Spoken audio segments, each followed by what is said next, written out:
Before we start our day, it's important to have a good breakfast. Hey Lorraine, what's for breakfast today?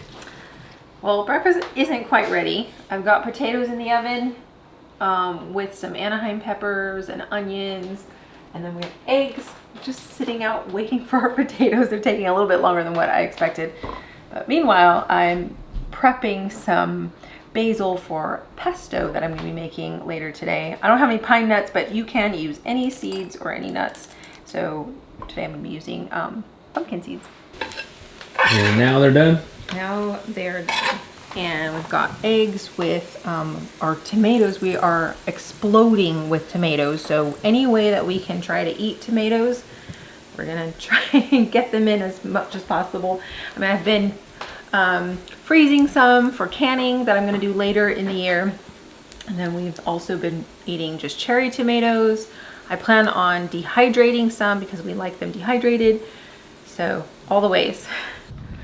Okay, so because it's been so hot lately, I've been trying to find ways how to keep under cover at least, or maybe be inside. Like we just finished our kitchen remodel. Over the last few years, I've been trying to convert this big old horse barn into my woodworking shop, or partially, not the whole thing. This used to be 2 stalls that I took a big old wall out of here. We've done a lot of work to this place already. You know, we put in these new lights. There's still horse manure, horse poop, still in here. Has not decomposed. I've been slowly moving some of my woodworking stuff out here, and over the years, I've been slowly kind of thinking about it. You know, I just don't want to knock down a wall and regret it later. So this wall is knocked down, so today we're gonna start working on this wall.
Ooh man, it's hot.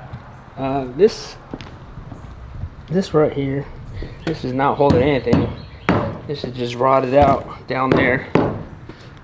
You have this 6x6 pole on that end, and then you have this 6x6. Those are good. A lot of these walls are kind of bowed out. I think that's why they put this 1x6 up here, this brace, so that way I think maybe the horses that they had in here were pushing the walls. So they're kind of curved.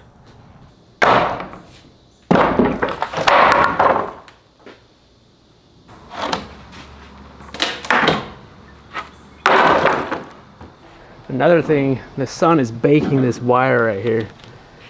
It's starting to crack, this electrical. So I want to move that maybe on the other side of the wall. We're tearing down the animal jail.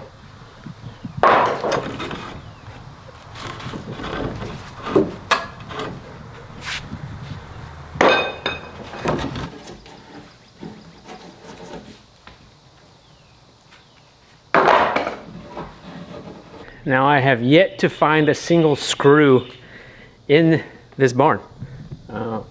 It's using all nails and like huge beefy nails, even these hinges. So I like to try to keep or utilize salvage stuff, you know. I try to salvage as much as I could, like these locks and these hinges. So step 2.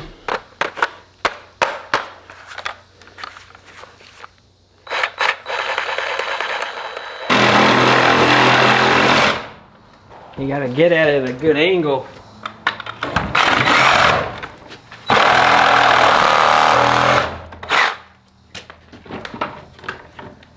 just chop the nails off.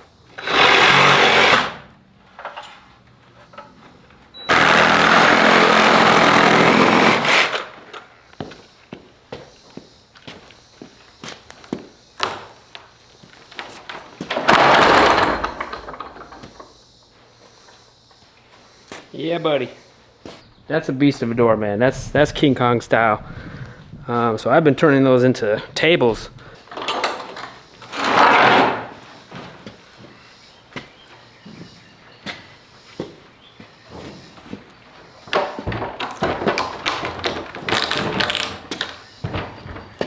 Demo day is probably the funnest out of all the renovation days.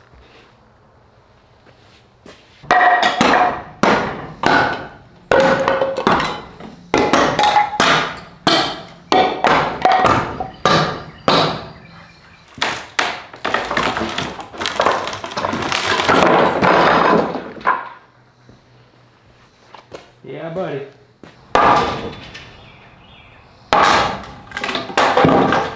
I am trying to be mindful, making sure that nothing that I'm taking down that is anything structural. I think we're pretty good. This piece here, it's not holding up anything. Yeah, those nails are not coming out. Look at this. So super thick. They bent them down, so that piece of wood is not coming out. Gonna have to cut it out.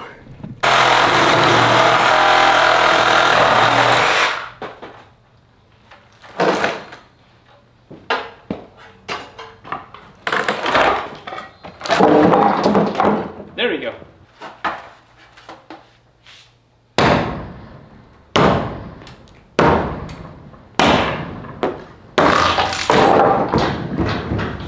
Oh man, what a mess.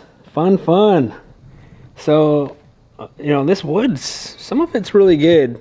Looks like it probably came from a local lumber yard, or, you know, it's all rough sawn. A lot of it's poplar, some pine.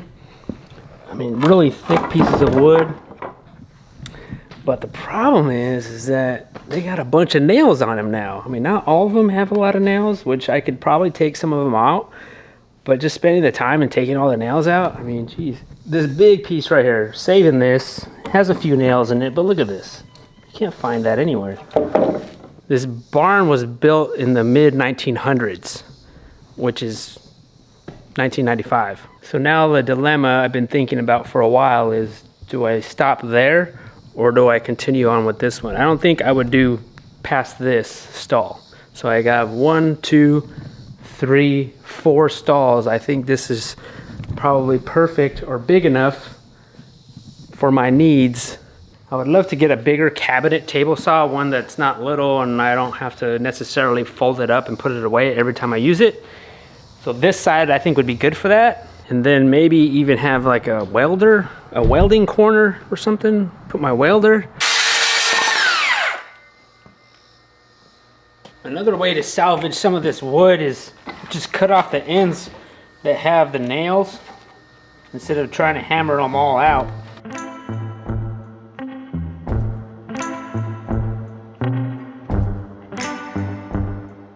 Yeah, you can tell how they made this. They built the barn first and then they concreted around the posts. So there's this wood is right in between the cracks inside there. That's why it's all rotted out down there. Like, these are in the ground, but they're all bad.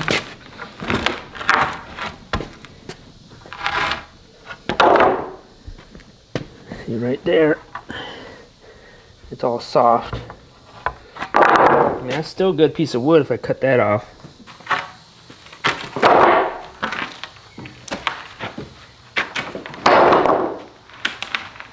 We're gonna try to finish this demo work today.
Yeah, buddy.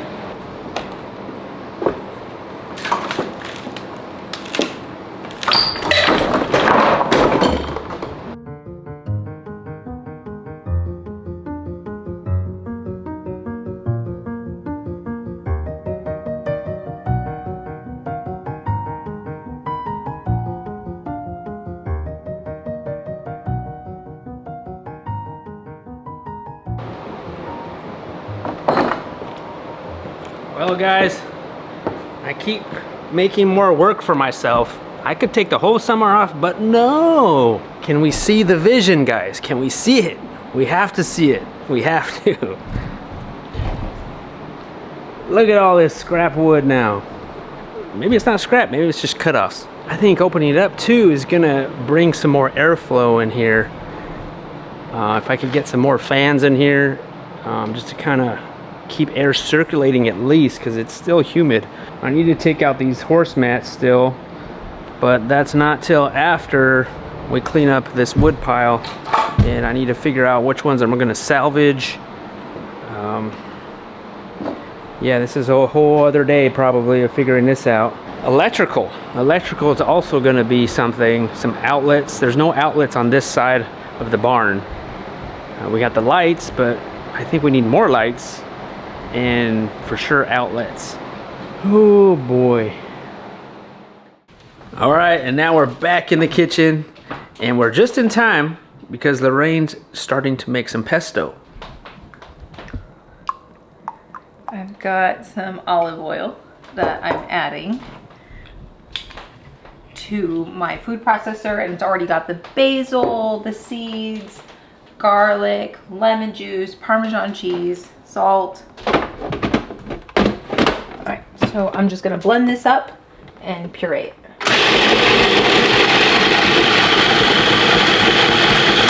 My lemon juice is frozen, so it's gonna, there's a little ball in there, but it'll break up. Okay, so I just scrape down the sides so that way everything can get a chance to be pureed and get on the bottom there. Because we like our pesto a little smooth, not too chunky with big pieces of seeds. All right, so the pesto's ready. It's made. So how we preserve it, we just put it in these little silicone molds, and then we put them in the freezer, and then we'll just pop them out and then put them in a freezer Ziploc bag, and then we can just use them like little pods.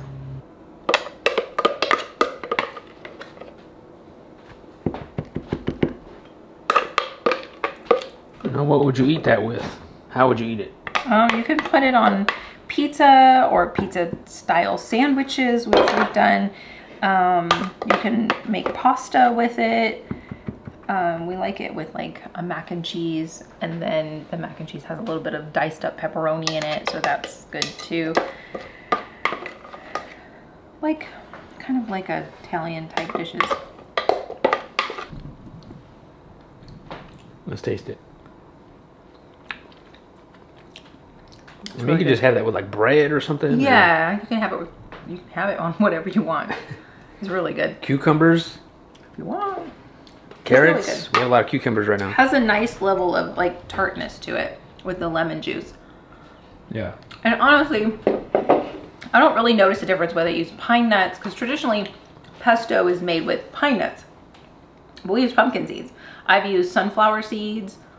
Today I used pumpkin seeds, so I think as long as you have that nice crunch there, it's really good. Now I'm gonna just put the lid on and then stick this, label it, you gotta label it, and then stick it in the freezer. And then like after 24 hours, when these little pods have hardened, I'll just put it in a Ziploc bag, and then I can use this again. Otherwise, if you don't have plans for this, you could just leave it in here and use it as you go, but I use these quite a bit. I've frozen eggs, lemon juice. What else? I've done a lot of stuff in these pods. They're really helpful.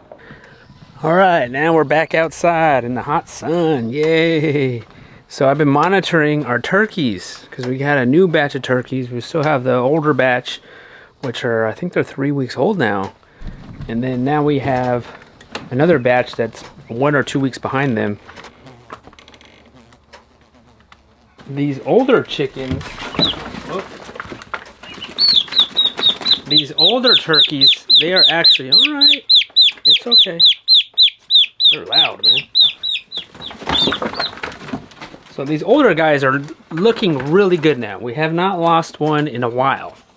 So we lost about half of these in the beginning, the first week. And we're pretty close to putting these guys out on grass. And then we have these younger turkeys. Hey, meatballs. They're starting to feather out. All right. This was a batch of 15, and we lost 5. That was like the first week, man. So we have about, I think there's 29 in there now, which initially I wanted to raise 30 turkeys. So it looks like these guys are gonna pull through enough time to put on grass. Because the first couple weeks, they are pretty delicate, but then as they get older, they're starting to be more hardier birds. So I'm kind of excited about that. But and our appetite is getting bigger. So they're starting to go through their feed and drinking lots of water, which is good. You know, they're active, they're alert, and crossing our fingers still that these turkeys will make it to Thanksgiving.